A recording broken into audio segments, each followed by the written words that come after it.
Hello guys! Ang lulutuin ko ngayon ay humba. Pero tatawagin ko siyang humbang liliit. Kasi maliliit yung aking paghiwa ng karne at saka maliliit din yung aking saging na saba. Ayun siya guys, ipapakita ko sa inyo lahat yung aking sangkap. Ito siya guys. Ito yung aking karne. Ayan siya. Oh. Ano siya, nakahiwa siya na yung pang minodo. Yun, halong ano yan, taba at saka yung may laman. Ano yan, part ng kasim kasi ayoko ng liempo. Masyado mataba ang liempo. Tapos lahat ng mga gagamitin ko, ito yon. Ito yung banana blossom o bulaklak ng saging. Tapos meron akong konting suka. Ayoko ng maraming suka kasi ayoko ng maasim. Tapos pamintang buo, pamintang durog, hindi powder durog. Tapos konting toyo, ito siya. Brown sugar, laurel, ito yung black beans, tsaka ito yung saging na maliliit. Ayan, maliit yung saging. Nakahanap ko ng saging na maliit, oh. Tapos, siyempre, meron akong sibuyas at saka bawang. Mamaya, pag isangkot sa ko yung aking karne, doon, lagyan ko siya ng asin. Kasi, isangkot sa ko muna yan siya, iba brown, bago ko siya lulutuin. So, ito na yun guys. Magluluto na ako. Ayun, naglagay muna ako ng apoy. Buksan ko yung gasol. Ayan na, may apoy na. Tapos itong karne, ilagay ko sa kawali. Walang mantika yan guys, ha? Walang mantika. Tapos lagyan ko siya ng kunting asin.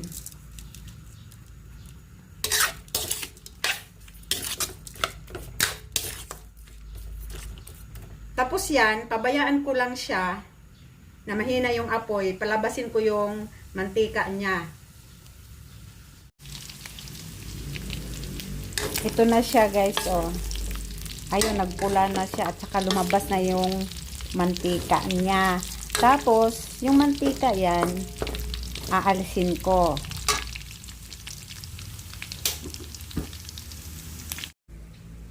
So, ito na siya guys. Inalis ko na yung mantika. Maglagay na ako ng sibuyas, bawang. Lahat ng sangkap na inano ko sa inyo kanina, ilagay ko lahat. Ito yung pamintang buo. Tapos ito naman yung durog. Laurel. Yung black beans. Banana blossom. Toyo. Suka. Brown sugar. Tapos haluin ko muna siya bago ko siya lagyan ng tubig. Kasi hindi ako naglalagay ng Sprite. Yung iba kasi naglalagay ng Sprite. Ayoko maglagay ng Sprite kasi gusto ko yung yung original na humba. Kasi minana ko to ng tatay ko. Kasi yung tatay namin, masarap magluto ng humba. So, gagayahin ko yun kasi ito yung namana ko. So, ayun. Tapos, kukuha lang ako ng tubig.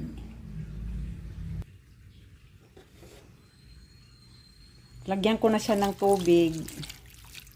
Ayan, umapaw na yung tubig. Tapos, hindihan ko na siya ulit. Ayan siya.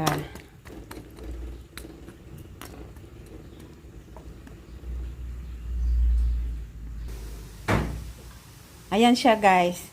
Lahat ng mga sangkap na nilagay ko, mamaya pag nakakulo na siya ng maigi, tikman ko siya kung anong kulang. Yung alat, yung matamis, o yung paminta. Kaya hindi ako nagsasabi ng ano, kung hindi ko sinasabi kung ano mga sukat, kasi may mga kanya-kanya tayong panglasa sa ating dila. So sa atin na yon, yung kung gaano kadami yung ilalagay nating mga ano, mga pangtimpla. So ngayon tatakpan ko muna siya.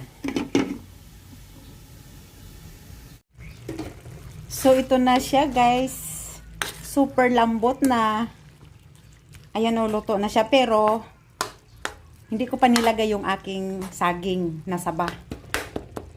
Dagdagan ko muna siya ng tubig, tapos ilagay ko yung saging na saba, kasi lulutuin pa yung saging na saba eh. Yan, lagyan ko na siya ng kunting tubig. Tapos ilagay ko na yung saging na saba. O, di ba? Ang cute ng saging ko na saba. Kasi nga, humbang bulilit.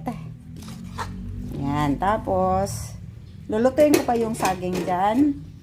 Takpan ko muna siya. Ayun, ito na siya guys. Luto na ang ano, aking saging na saba. Ayan na siya guys, oh, yun oh. Wow! Wow! Nagmamantika pa. Ayan. Thank you for watching guys. Bye. Ayan na guys. Nasa pinggan ko na siya nilagay. Ayun oh. Wow, ang kintab-kintab. O di ba? Hindi ka na kailangan mag-ano niyan. Maghiwa-hiwa pa kasi kasing liit ng ano yan, paghiwa ng pangminudo. O di ba? O kaya tatawagin ko siyang humbang liliit.